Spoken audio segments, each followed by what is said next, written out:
যে লোকটা আমার নবী রাহমাতুল লিল আলামিন কে মাটির মানুষ বলেছে, আমার নবীকে হাজির নাজির স্বীকার করে না, নবীর ইলমে গায়েব কে নিয়ে ঠাট্টা মশকরা করেছে, এমন কিলা মকানের খোদা রব্বুল আলামিন নাকি মিথ্যা কথা বলতে পারে, আল্লাহ ওয়াদা খিলাফ করতে পারে।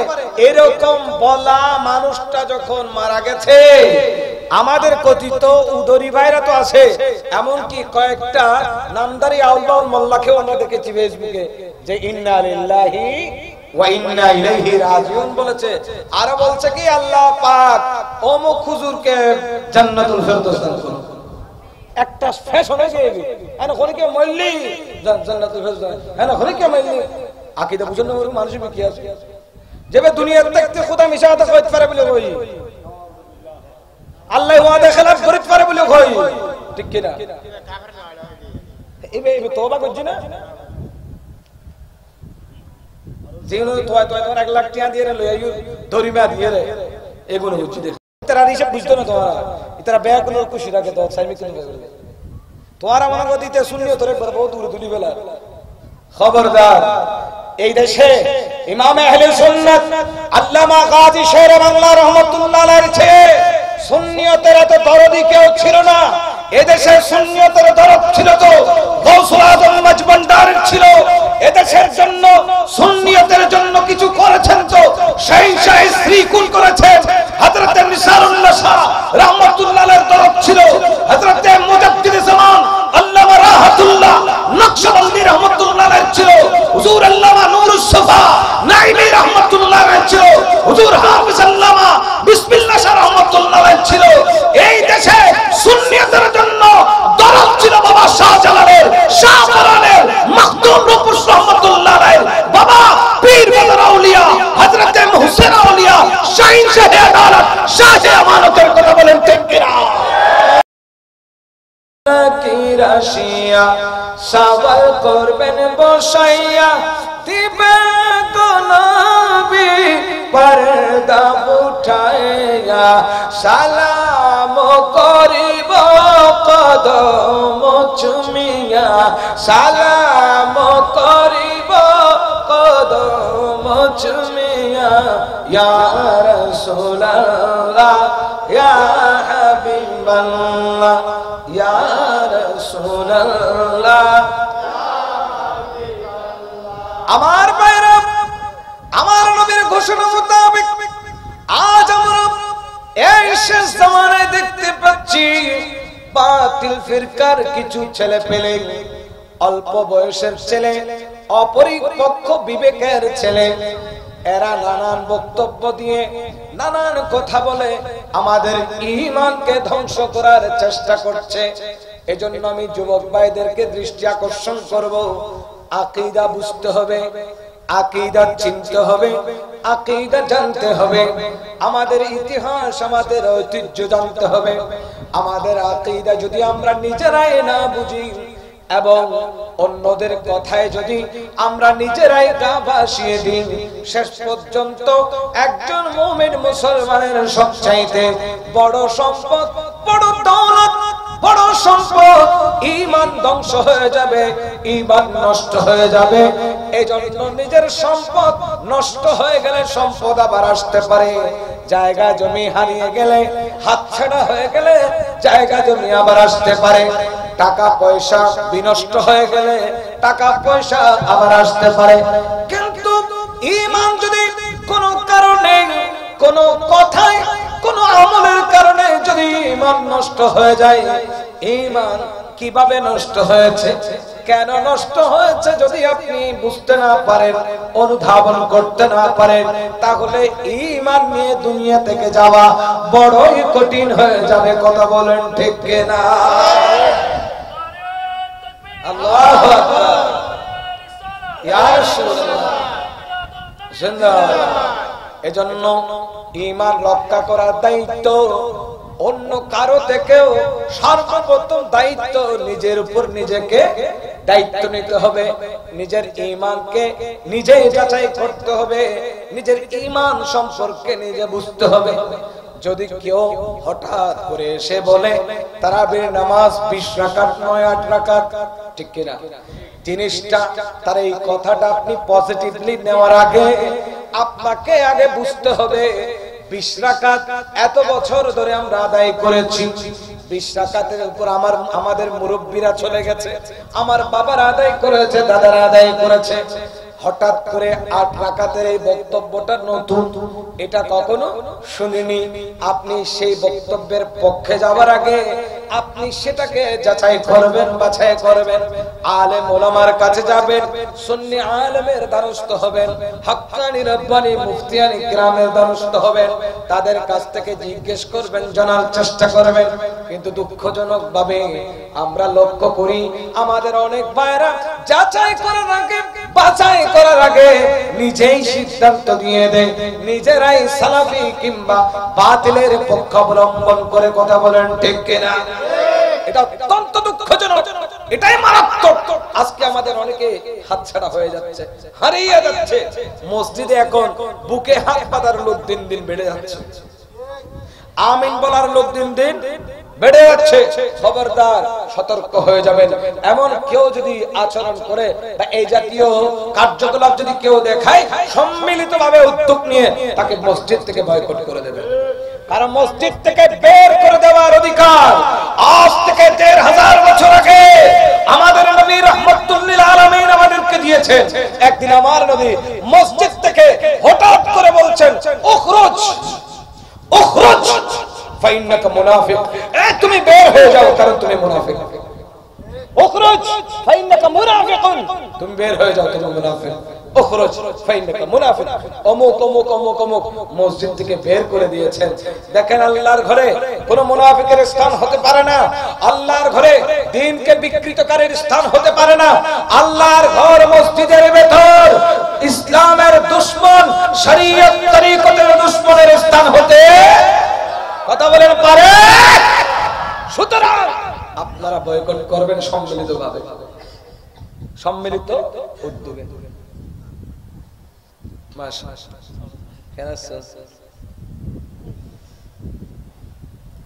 আজ আমরা আমাদের আকীদাটা নিজেরাই না বোঝার কারণে আজকে আমাদের পদস্খলন হচ্ছে, ঠিক কিনা? এজন্য আপনাদের কাছে আহ্বান রাখবো, এই বিষয়গুলো নিজেরাই সর্বপ্রথম যাচাই করবেন, বাছাই করবেন। আমার যুবক ভাইরা, তার আগে আমাদের নিজেদেরকে পরিবর্তন হতে হবে। আমরা অন্তরে শয়তানকে স্থান দিয়ে রেখেছি আর মুখে মিলাদুন নবীর দাবি করছি, হবে না। আমরা শয়তানের গোলামি করছি, শয়তান যেমন ইচ্ছা আমাদের দিয়ে করিয়ে নিচ্ছে, ঠিক কিনা? আমাদের নফসটা এখন শয়তানের দখলে, আমরা অন্যায় করছি, শয়তানের তাবেদারি করছি, আর এদিকে মিলাদুন নবীর কথা বলছি, হবে না। সমন্বয় ঘটাতে হবে। কেন? ও আমার যুবক ভাইরা, কি কারণে? এই বয়সটা কাজে লাগাতে হবে। আমার আল্লাহ প্রতিদিন শেষ রাতে দুনিয়ার আসমানে নাজিল হন আর ডাক দিয়ে বলেন, কে আছো আমার কাছে ক্ষমা চাইবে, আমি ক্ষমা করে দেব। কে আছো রিজিক চাইবে, আমি রিজিক দেব। আল্লাহ পাক আমাদেরকে ডাকেন, অথচ আমাদের কোনো খবর, কথা বলেন, খবর। ক্ষমা চাও কবু যদি পাপ দরিয়ায়, ক্ষমা করে দিবে প্রভু ক্ষমা বিলায়, ক্ষমা বিলায়, ক্ষমা বিলায়।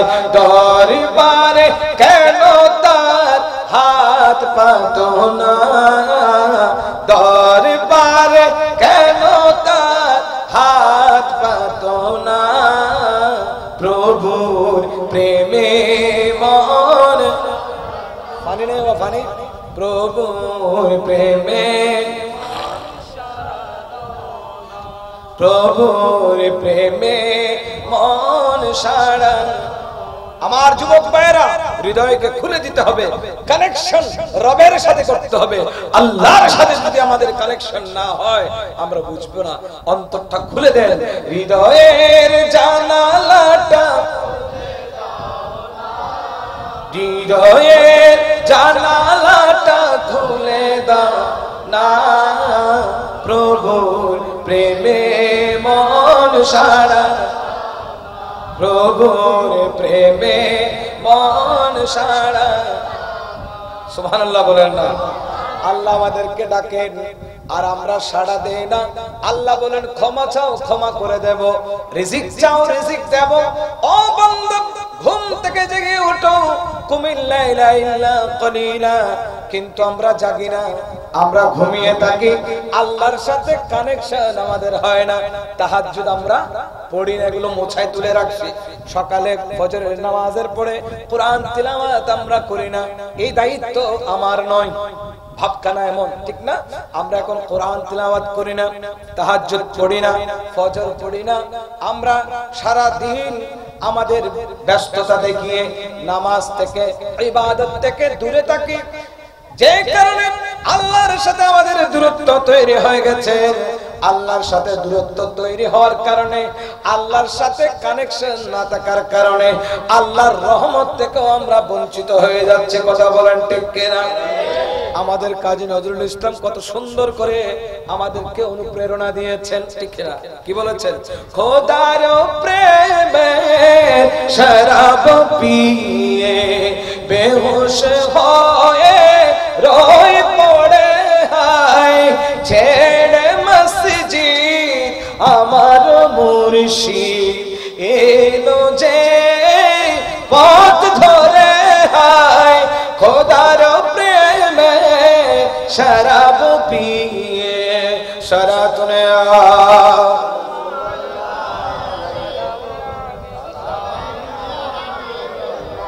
সালাতুনে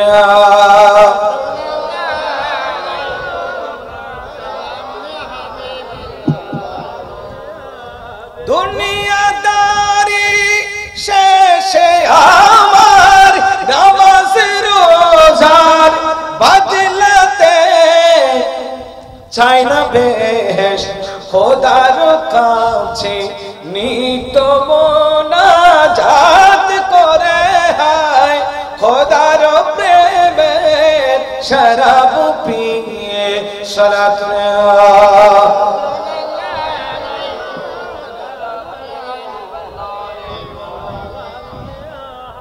কায়েস যেমন লাইলি লাগি লোপিল মাঝে নোখে তাব, যেমন ফরহাদ শিরির প্রেমে হলো দিওয়ানা পেতা বেখুদিতে মশগুলামি, তেমনি মোর খোদার তরে হায়। খোদার প্রেমে শরাব পিয়ে বেহুশ হয়ে রয় পড়ে হায়, ছেড়ে মসজিদ আমার মুর্শিদ এলো যে পথ ধরে হায়। খোদার প্রেমে শরাব পিয়ে। সুবহানাল্লাহ বলেন না? আল্লাহর সাথে বান্দা তোমার দিদার হতে হবে, তোমার সাক্ষাৎ হতে হবে। আর আল্লাহর সাথে তোমার সাক্ষাৎ হবার সময় হলো ফজর, সময় হলো যোহর, সময় হলো আসর, সময় হলো মাগরিব, সময় তোমার ইশা, সময় তোমার তাহাজ্জুদ। কিন্তু আমরা যখন বেখুদিতে মসজিদ ছেড়ে দেই, ফজর ছেড়ে দেই, যোহর ছেড়ে দেই, আসর না পড়ি, মাগরিব না পড়ি, ইশাতেও যদি না আসি, আল্লাহর সাথে আমার দিদার কিভাবে হবে? কথা বলেন ঠিক কিনা? এজন্য আগে আকীদাকে মজবুত করার পূর্বে ঈমানকে আল্লাহর সাথে, রাসূলের সাথে আগে ভিত্তিটা মজবুত করতে হবে, ঠিক কিনা? আল্লাহর সাথে দিদার করতে হবে। আল্লাহ বলেছেন আনতা আবুদাল্লাহ কাআন্নাকা তারাহু, বান্দা ঈমান এমন ভাবে ইবাদত করবে যেন তুমি আল্লাহকে দেখতে পাচ্ছ। কারণ নামাজে দাঁড়ালে আল্লাহর সাথে আমাদের কানেকশন হতে হবে, তো ঠিক কিনা? হযরত খাজা ইউসুফ চিশতি রাহমাতুল্লাহি তাআলা আলাইহি, চিশতিয়া তরিকার অন্যতম শেখ, উনি নামাজ পড়তেন, আল্লাহু আকবার বলতেন, কিছুক্ষণ পর ছেড়ে দিতেন, আল্লাহ আল্লাহ নিয়ত বাঁধতেন, আবার ছেড়ে দিতেন। ওনার এই অবস্থা চলতো। অনেকক্ষণ পর তিনি নামাজের ভিতর ঢুকতেন। ওনার মুরিদানরা একদিন জিজ্ঞেস করলেন, হুজুর আপনার এই হিসাবটা বুঝি না, মানুষ নামাজ ঢুকে একবার, আপনি বারবার ঢোকেন, বারবার ছাড়ি দেন, ঘটনা কি? খাজা ইউসুফ চিশতি রাহমাতুল্লাহ বললেন, দেখো নামাজ হচ্ছে আল্লাহর সাথে দিদার করা, ঠিক কিনা? দিদারের তিনটে স্তর আছে। একটা হলো আল্লাহু আকবার বলা, কিয়াম করা, এরপর হচ্ছে রুকু করা, চূড়ান্ত স্তর হচ্ছে সিজদা করা, ঠিক কিনা? দাঁড়ানো থেকে আপনি যখন মাটিতে লুটে পড়বেন, আপনার কপাল আর নাক যখন মাটির সাথে লেগে যাবে, চূড়ান্ত ভাবে আপনার অস্তিত্ব হস্তিকে আপনি মিটিয়ে দিয়ে আল্লাহ পাকের পানে, আল্লাহর কুদরতের কদমে নিজেকে সঁপে দিলেন। সুবহানাল্লাহ। এটাই তো খাজা ইউসুফ চিশতি রাহমাতুল্লাহ আলাইহি বললেন, ও আমার মুরিদান শোনো, তাহলে আমি যখন আল্লাহু আকবার বলি আর আমার আল্লাহকে ডাকি, ওপার থেকে আল্লাহর কোনো সাড়া শব্দ নাই, আমি তার কোনো প্রতি উত্তর পাই না, কোনো জবাব পাই না। এজন্য আমি নামাজ ছেড়ে দিই। দেখেন নামাজ, ওনাদের নামাজ আর আমাদের নামাজ পার্থক্য আছে না? আমাদের নামাজের দোকানের হিসাব আল্লাহ দিলে হয়ে যায়, ঠিক না? আমাদের নামাজে আজকের মাহফিল আমার বাইরে কয় টাকা খরচ করছে, কয় টাকা করবে, এগুলো হিসাব হিসাব শেষ। নামাজে মনোযোগটা বেশি এসেছে হিসাবে, ঠিক না? এত ক্লিয়ার হয়ে গেলে। আর আল্লাহর ওলিদের নামাজের সাথে আমাদের নামাজের কোনো তুলনা হয় না, কথা বলেন ঠিক কিনা? খাজা ইউসুফ চিশতি রাহমাতুল্লাহ আলাইহি বললেন, আমি যখন আল্লাহু আকবার বললাম, আল্লাহর তরফ থেকে কোনো আওয়াজ আসলো না, কোনো সাড়া পেলাম না, আমি সঙ্গে সঙ্গে নামাজ ছেড়ে দিলাম। এভাবে আল্লাহু আকবার যতবার বলি, যতক্ষণ আমি সাড়া না পাই ততক্ষণ নামাজ ছেড়ে দিই। সর্বশেষ যখন আমি নামাজের ভেতর ঢুকি, তখন আমি যখন আল্লাহু আকবার বলি, ওই পার থেকে আওয়াজ আসে, লাব্বাইক ইয়া আবদি, লাব্বাইক ইয়া আবদি, ও বান্দা তোমার ডাকে আমি হাজির, তোমার ডাকে আমি সাড়া দিলাম। এই আওয়াজ পাওয়া মাত্র আমি ইউসুফ চিশতি নামাজের ভেতরে ঢুকি, চিৎকার দিয়ে বলি সুবহান। এটা কেমন নামাজ? ওই নামাজের কথা স্মরণ করুন। মাওলা আলী মুশকিল কুশা রাদিয়াল্লাহু তাআলা আনহুর তীরবিদ্ধ হলেন পায়ে, কদম মোবারকের তীর কেউ বের করতে পারছেন না, ব্যথায় যন্ত্রণায় কাতর হয়ে গেছেন। আমার নবী বললেন, ও আমার সাহাবারে, অপেক্ষা করো, ধৈর্য ধারণ করো, আলী যখন নামাজে দাঁড়াবে তখন নিমিষে তার তীর তোমরা বের করতে পারবে। মাওলা আলী যখন নামাজে দাঁড়ালেন, তীর বের করে ফেললেন, মাওলা আলীর কোনো খবরই নাই। সুবহানাল্লাহ বলেন। আর কিভাবে থাকবে? আল্লাহ পাকের দিদারের অবস্থা কেমন, হালতের অবস্থা কেমন একবার যদি ভেবে দেখা হয়। আল্লাহ পাক সুবহানাহু ওয়া তাআলাকে যখন হাসরের কার্যক্রম শেষ করার পর, হিসাব নিকাশের পর, জান্নাত জাহান্নাম হয়ে যাবার পর, যখন আল্লাহ পাক সুবহানাহু ওয়া তাআলাকে জান্নাতবাসীরা দিদার করবে, আমার আল্লাহ পর্দা উঠিয়ে দেবেন। পর্দা উঠানোর পর ৩৬,০০০ বছর দুনিয়ার জান্নাতবাসীরা, ঈমানদার বান্দারা আমার আল্লাহর দিদার করবেন। কিতাবে রয়েছে যে আল্লাহ পাকের দিদার করতে করতে করতে ৩৬,০০০ বছর পার হয়ে যাবে, মনে হবে যেন এক মুহূর্ত ছিল, এক মুহূর্ত ছিল, এক মুহূর্ত ছিল। আল্লাহ পাকের দিদারের এমন অবস্থা, চিৎকার দিয়ে বলো সুবহানাল্লাহ। আল্লাহু আকবার। ইয়া রাসূলুল্লাহ জিন্দাবাদ। আমার যুবক ভাইয়েরা, অনুরোধ করব, আহ্বান করব, নামাজের জন্য প্রস্তুত হয়ে যাবে। মাহফিলের আয়োজন করেছেন ভালো কথা, কিন্তু মসজিদ পূর্ণ হতে হবে, নামাজের সাথে কানেকশন হতে হবে। আমার নবী বলেছেন, জুইলাত লিল আরদু কুল্লাহা মাসজিদাও ওয়া তাহুরা, আমি এই দুনিয়ার জমিনে আগমন করেছি নামাজ প্রতিষ্ঠা করার জন্য, ঠিক কি না?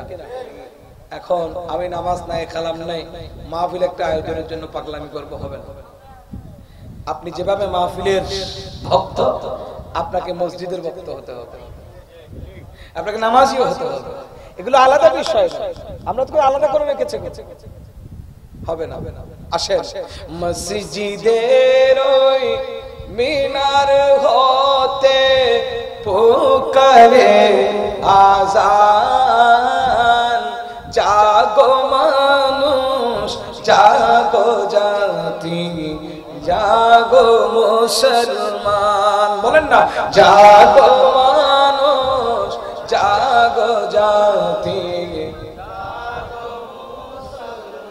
মসজিদের ওই মিনার হতে পোকারে আযান জাগো মানুষ জাগো জাতি জাগো মুসলমান আল্লাহুম্মা সাল্লি মাওলানা মুহাম্মদ ওয়া আলা আলিহি মাওলানা ইচ্ছা করলে প্রাণের নবী থাকতে পারতে না রোশে উম্মতের ওই মায়া পড়ে শুয়ে আছেন মদিনায় আল্লাহুম্মা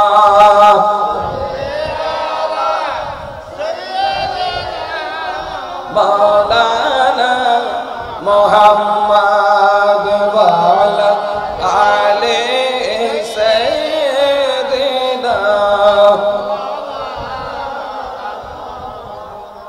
এবার আমার যুবক ভাইরা আসেন, আপনি যখন নামাজি হয়ে যাবেন, ঈমান যখন আপনার মজবুত হবে, এবার ধীরে ধীরে আপনাকে আকীদা শিখতে হবে। কারণ আকীদার ক্ষেত্রে আমার সুন্নি ভাইদের অনেকে আছে যারা নিজেদের গা ভাসিয়ে দেয়। আকীদার ক্ষেত্রে উদারতা নাই, উদারতা আমলে। কিসে? আমলে। আর আমল 24 ঘন্টা নয়, আমলের টাইম নির্ধারিত আছে।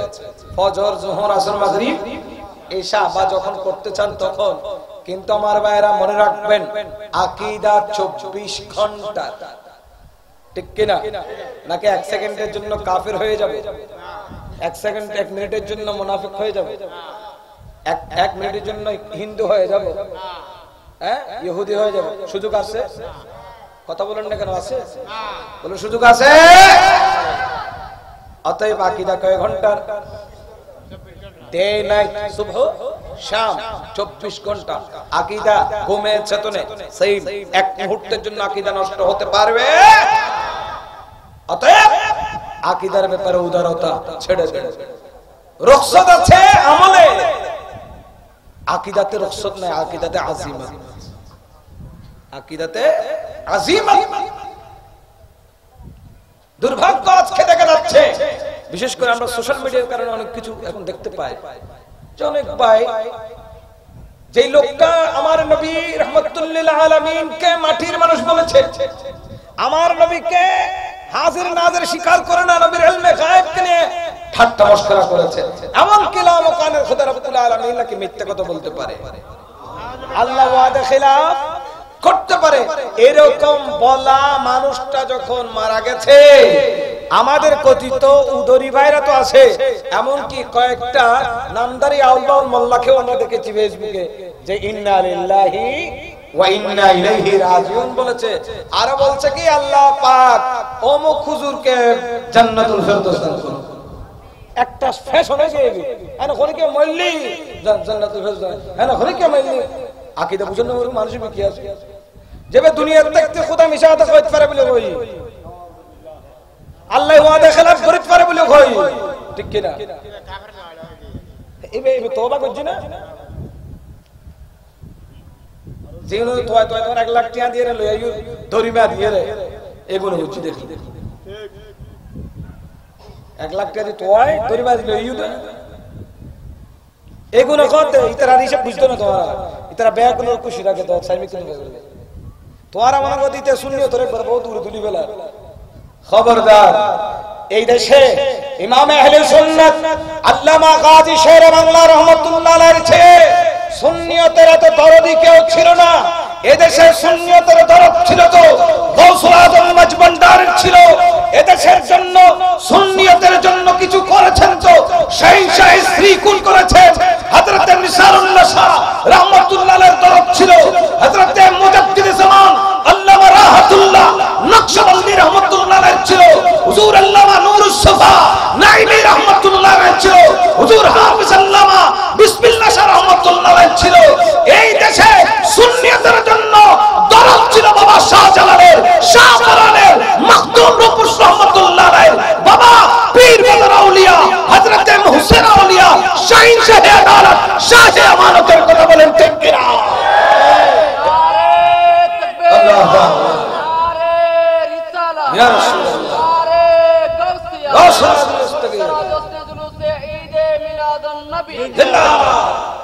যারা দুশমনের রাসূল মরার পরে ইন্না লিল্লাহ পড়ে আর তাকে জান্নাতুল ফেরদৌস নসিব হোক বলে যারা দোয়া করে, এদের উদ্দেশ্য বোঝা বড় মুশকিল।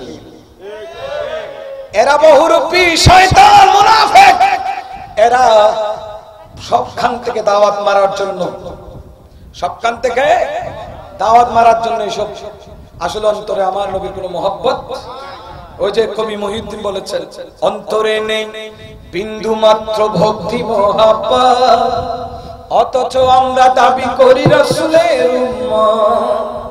অন্তরে নেই বিন্দু মাত্র ভক্তি মহব্বত, অথচ আমরা দাবি করি রাসূলের উম্মত। ভুল সবই ভুল, এই ভুলের দেখতে হবে খেসারত। কথা বলেন ঠিক কিনা? আজকে আমার যুবক ভাইরা যারা গড্ডালিকা প্রবাহে গা ভাসিয়ে দিচ্ছেন, আপনাদেরকে অনুরোধ করব, ফেসবুক থেকে সবকিছু বিবেচনা করবেন না। এই শরফবাটার জমিনে সুন্নিয়ত শিখিয়েছেন হযরত নিসারুল্লাহ। কথা বলেন ঠিক কিনা? এই মাওলানা গ্রাম হযরত নিসারুল্লাহ শাহ রাহমাতুল্লাহর নামে। উনি কোনদিন বাতিলের পক্ষে কথা বলেছেন? কোন ওয়াহাবি মারা গেলে ইন্না লিল্লাহ পড়ছেন? হুজুর রাহাতুল্লাহ নকশবন্দি রাহমাতুল্লাহ আলাইহি চিরাগে এই রাঙ্গুনিয়ার জমিনকে তিনি আলোকিত করেছেন। আল্লামা গাজী শের বাংলা রাহমাতুল্লাহ আলাইহি যাকে জামানার মুজাদ্দিদ বলেছেন, হযরত শাহ রাহাতুল্লাহ সাকিনে মরিয়ম নগর পেশওয়ায়ে আলেমানো হাম মুজাদ্দিদ ফিল আসর। হযরত রাহাতুল্লাহ নকশবন্দি মরিয়ম নগরের বাসিন্দা, খবরদার ওনাকে যেন তেন মনে করবে না, যেমন তেমন মনে করবে না। তিনি আলেমগণের পেশওয়া আর জামানার মহান সংস্কারক, মহান মুজাদ্দিদ। বড় করে বলুন সুবহানাল্লাহ। ওনারাই এই অঞ্চল থেকে, এই জনপদ থেকে দেওবন্দ ফিতনার বিরুদ্ধে কথা বলেছেন। সেই সময় আলেম উলামা ছিল, ওনারাই ছিলেন। সুবহানাল্লাহ বলেন না? ওনার লেখনীতে বাতিলরা এখানে দাঁড়াতে পারেনি। দেওবন্দীদের বিরুদ্ধে তিনি অসংখ্য রচনা, অসংখ্য কিতাব লিখেছেন।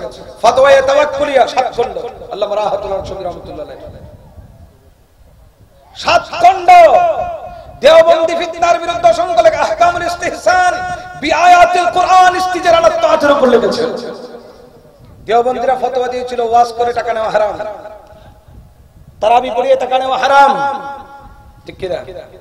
কোরআন খতম করে তারাবি নেওয়া, টাকা নেওয়া হারাম ইত্যাদি ফতোয়া দিয়েছিল ইস্তিজারাত তাআতের উপর।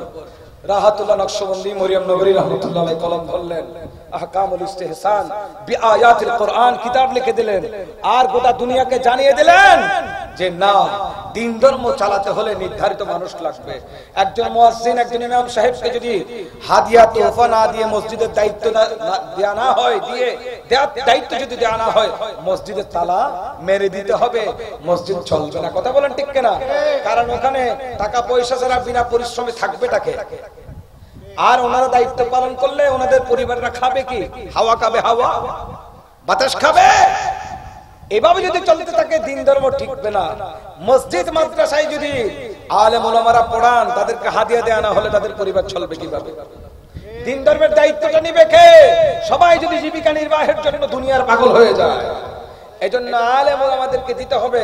তিনি প্রমাণ করলেন দিতে হবে, দেওয়াটা উত্তম, না দিলে দ্বীনের ক্ষতি হবে, মাযহাব মিল্লাতের ক্ষতি হবে। কথা বলেন ঠিক কিনা? ওনার এই ফতোয়ার কারণে দেওবন্দীরা পালাতে বাধ্য হয়েছিল। আল্লামা রাহাতুল্লাহ নকশবন্দি রাহমাতুল্লাহ নিসারুল্লাহ শাহ হুজুর আর উনি ওনার পীর ভাই ছিলেন। একই পীরের মুরিদ ছিলেন, একই পীরের খলিফা ছিলেন। সুবহানাল্লাহ। তবে হযরত নিসারুল্লাহ রাহমাতুল্লাহ আলাইহি হুজুর রাহাতুল্লাহ নকশবন্দি রাহমাতুল্লাহ আলাইহি খুব সম্মান করতেন। সুবহানাল্লাহ। ওনাকে বড় মাওলানা সাহেব বলতো আর ওনাকে ছোট মাওলানা সাহেব। 1952 রাত পর্যন্ত যে কোনো মাসালা মাসাইল ফতোয়া ফরায়েজ রাহাতুল্লাহ নকশবন্দি রাহমাতুল্লাহ আলাইহির কাছে যেতেন। নিসারুল্লাহ সাহেবের কাছে আসলে উনি বলতেন হাই কোর্টে যাও, হাই কোর্টে যাও, হাই কোর্টে যাও। আদব কাকে বলে দেখেন, অথচ একই পীরের মুরিদ। উনি বলতেন হাই কোর্টে যাও, হাই কোর্টে যাও। হাই কোর্ট মানে রাহাতুল্লাহ নকশবন্দি। এদের নামও দিছে, একজন বড় মাওলানা, একজন ছোট মাওলানা। মানে ছোট তো না, ওদের মোকাবেলার মধ্যে তাজ মৃত্যু। আল্লাহ আমাদেরকে বোঝার তৌফিক দেন। আমিন। একটু বড় করে বলেন না আমিন। আরো বড় করে বলো না আল্লাহুম্মা।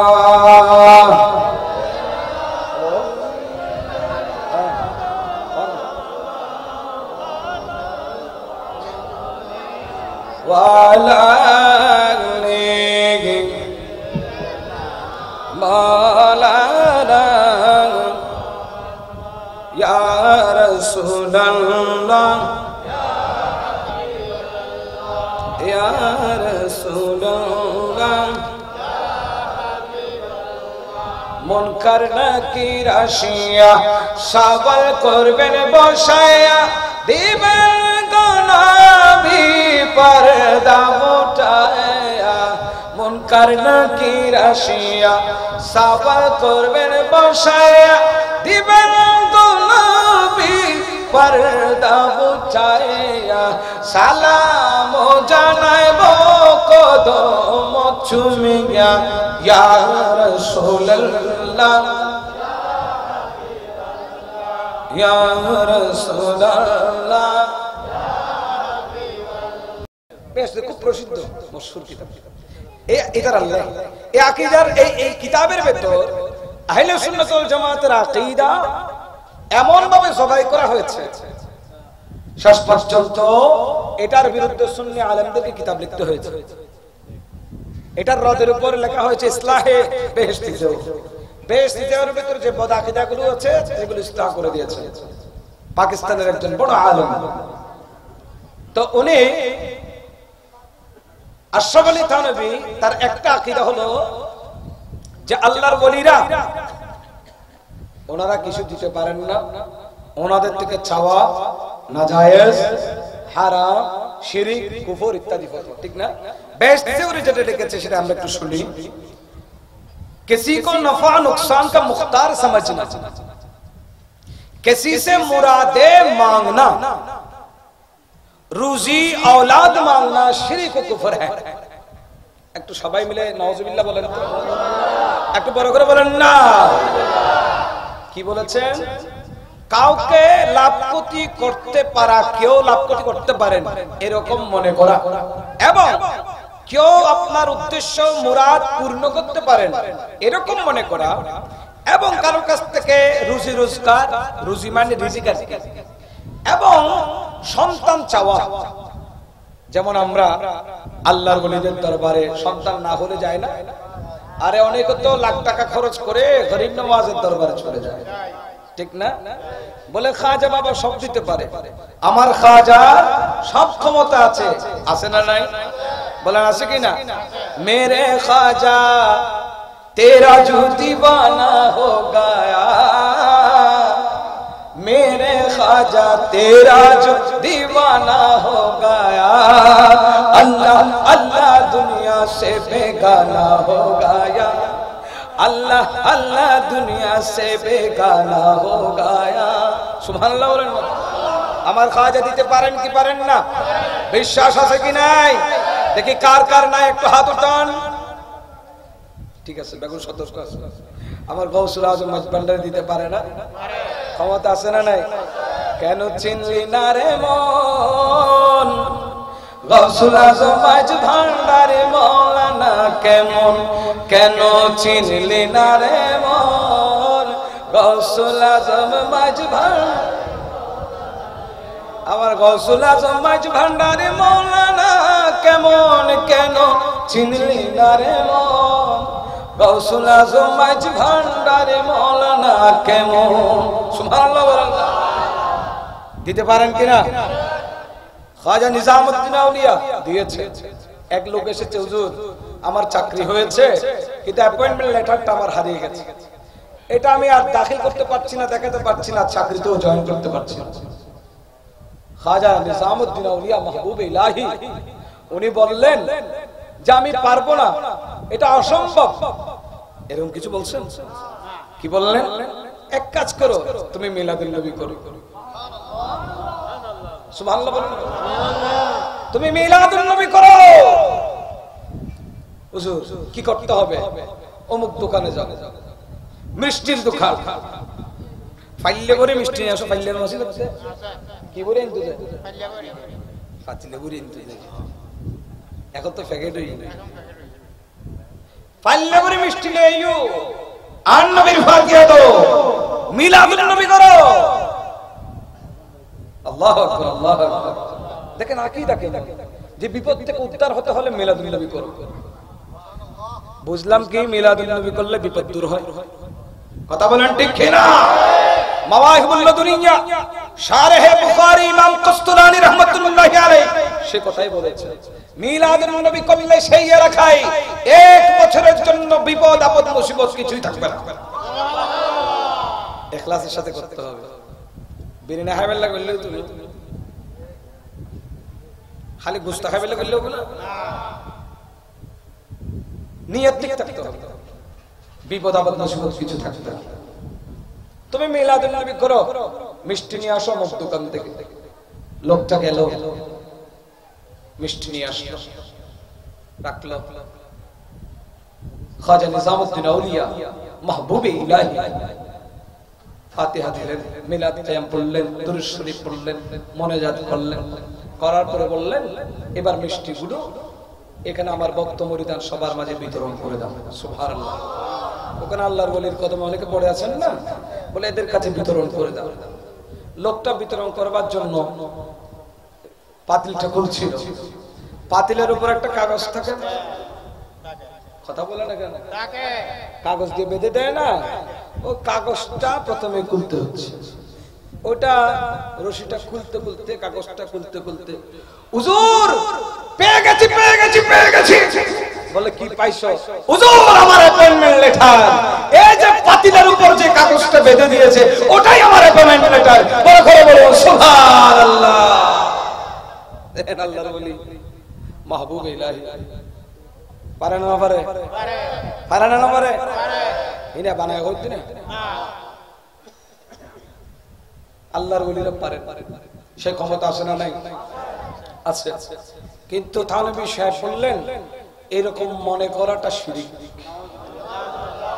এখন আপনারাই বলেন থানবী সাহেবের কথা ইসলামের পক্ষে নাকি বিপক্ষে আকীদার পক্ষে নাকি বিপক্ষে আল্লাহর ওলিদের পক্ষে নাকি বিপক্ষে তো ওলিদের শানে গুস্তাখি করলে আমার আল্লাহ কি বলেছেন মান আদালি ওয়ালিয়ান ফাকাদ আযানতুহু বিল হারব যারা আমার ওলির সাথে গুস্তাখি করে বেয়াদবি করে আমি আল্লাহ নিজেই তাদের জন্য তাদের বিরুদ্ধে যুদ্ধ ঘোষণা করলাম ঠিক কি না আল্লাহর ওলিদের বিরুদ্ধে বললে যদি যুদ্ধ হয় আল্লাহর সাথে আমরা কি আল্লাহর সাথে যুদ্ধ করতে রাজি আছি কে কে করতে চান একটু হাত উঠান তো মাশাআল্লাহ তাহলে আমরা সবাই আল্লাহর ওলিদের পক্ষে সুবহানাল্লাহ কথা বলেন ঠিক কি না তানবী সাহেবের এই কথা আকীদার বিপক্ষে গেল বলে আন্নাহুম সালামুন ফাসাম জাউকা এই আয়াতের তাফসীর হয়েছে অনেক ভাবে দেখেন দারমি শরীফের একটা riwayat আমি বলবো একটু লক্ষ্য করবেন যে আল্লাহর প্রিয় হাবিব সাল্লাল্লাহু আলাইহি ওয়াসাল্লাম রওজা পাকে গিয়ে চাওয়া এবং রাসূল পাকের রওজা শরীফ থেকে পাওয়া প্রমাণ আছে না নাই আছে না নাই ইন্তেকালের পরে এই আয়াতের মিসদাক স্বরূপ একজন আরবি আল্লাহর নবীর রওজা পাকে আসলেন 3 দিন হয়েছে মাত্র এসে নবীজির রওজা পাকে কান্নাকাটি করছেন ইয়া রাসূলুল্লাহ ইয়া হাবিবাল্লাহ আমি গুনাহ করেছি পাপ করেছি ও নবী আমি আয়াতে পাকের নির্দেশনা মোতাবেক আসলাম আমি বড় গুনাহগার আমার গুনার ক্ষমা চাই আপনি মেহেরবানি করে সুপারিশ করুন এভাবে কান্নাকাটি করতে করতে করতে করতে হঠাৎ করে রওজা শরীফ থেকে আওয়াজ আসলো, কদ গফারাল্লাহু লাকা, কদ গফারাল্লাহু লাকা যামবাকা। ও আল্লাহর বান্দা, যাও যাও যাও, আল্লাহ পাক আমি নবীর দরবারে আসার কারণে, আমার দরবারে এসে আল্লাহর কাছে গুনাহ ক্ষমা চাওয়ার কারণে তুমি বান্দার সমস্ত গুনাহ আল্লাহ মাফ করে দিয়েছেন। চিৎকার দিয়ে বলি সুবহানাল্লাহ। ইন্তেকালের আগে তো আছে অসংখ্য ঘটনা, যা চেয়েছেন আমার নবী তাই দিয়েছেন নাকি কৃপণতা করেছেন? মেরে করিমোসে कर खतरा किसी ने मांगा, मेरे करीमों से कर खतरा किसी ने मांगा, दरिया बहा दिए हैं गुर्बे बहा दिए हैं, उनकी महक में दिल के गुनचे खिला दिए हैं, जिस राह चल गई है कोचे बसा।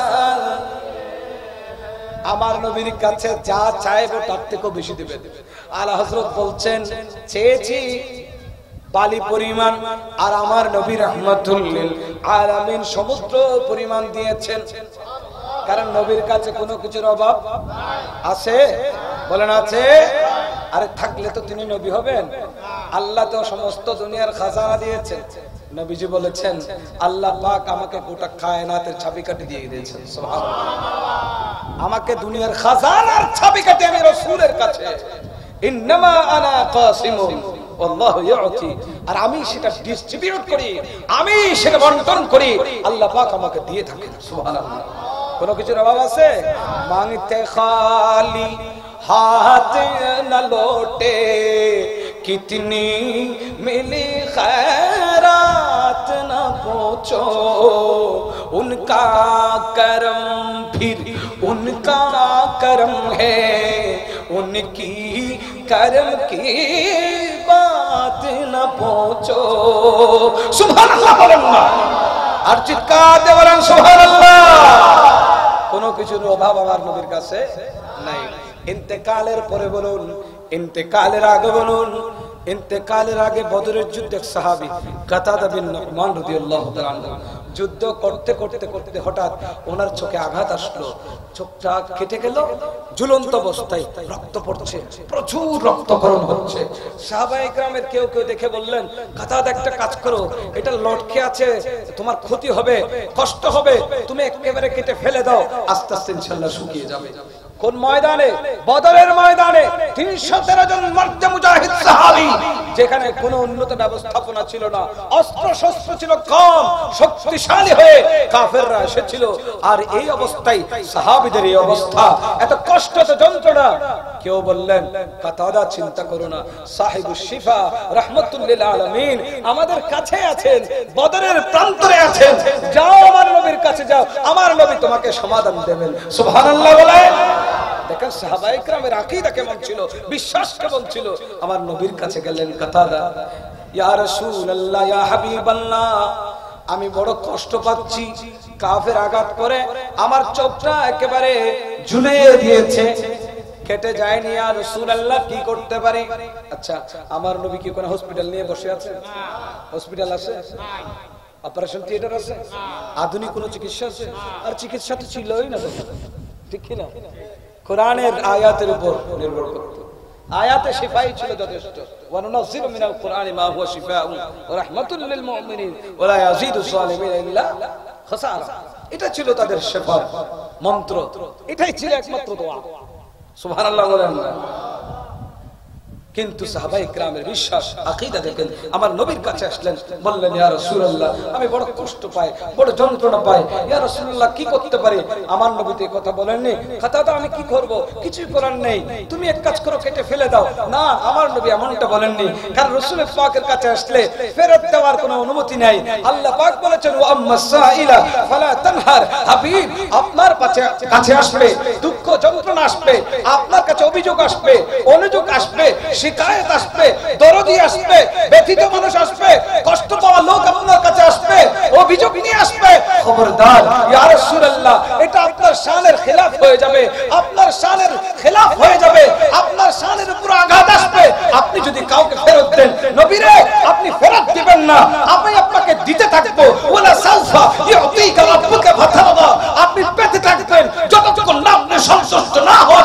রাসূল আপনি ফেরত দেবেন না। হযরতে কাতাদাকে আমার রাসূল সেদিন ফেরত দেননি, কাতাদাকে ডাকলেন, বললেন কাতাদা কাছে আসো। রাসূলুল্লাহ দস্তে মুস্তাফা দস্তে মুবারাকা দিয়ে ওই চোখখানা ধরলেন, আর আস্তে আস্তে আস্তে জায়গা বরাবর চেপে ধরলেন। কিছুক্ষণ চেপে ধরার পর আমার রাসূল হাত সরিয়ে ফেললেন। এবার জিজ্ঞেস করলেন কাতাদা, ও কাতাদা এবার বলো, এবার বলো এখন কেমন লাগছে? হযরতে কাতাদা আওয়াজ দিলেন সাহাবায়ে কেরামের সামনে, জঙ্গে বদরে, ময়দানে বদরে আওয়াজ দিলেন ইয়া রাসূলুল্লাহ ইয়া হাবিবাল্লাহ, আগের চাইতে কোটি গুণ আরো বেশি দেখতে পাচ্ছি। চিৎকার দিয়ে বলি সুবহানাল্লাহ, আল্লাহু আকবার, ইয়া রাসূলুল্লাহ।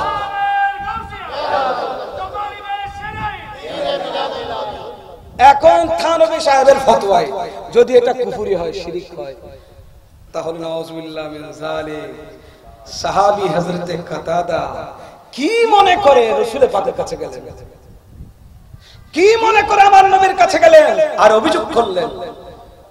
বিশ্বাস ছিল কিনা? ভরসা ছিল কিনা? আশা ছিল কিনা? তার সাহাবীকে যদি সে কাফের ফতোয়া দেয়, তার ঈমান আছে? সাহাবীকে কেউ মুশরিক বললে তার ঈমান থাকবে? ফতোয়া আমাদেরকে দিতে হবে না, তার ফতোয়ায় সেই কাফের, তার ফতোয়ায় থানবী নিজে মুশরিক। আরে থানবীর ভক্তরা যদি তোমরা এই মাসালাটা মেনে থাকো তাহলে তোমরাও কাফের, ঠিক কি না? এই মাসালা যদি মেনে থাকো তো তোমরাও কাফের, তোমরাও মুশরিক। আর আমরা বিশ্বাস করি হযরতে নিসারুল্লাহ শাহ আমাদের হাজত পূরণ করতে পারেন, কথা বলেন ঠিক কি না? আমরা বিশ্বাস করি কিনা? এজন্য আমরা হযরতে নিসারুল্লাহ শাহ রাহমাতুল্লাহর কাছে যাই, হযরতে রাহাতুল্লাহ নকশবন্দি রাহমাতুল্লাহর কাছে যাই, হযরতে বাসা বাবা রাহমাতুল্লাহর কাছে যাই, ঠিক কি না? ওনারা পূরণ করতে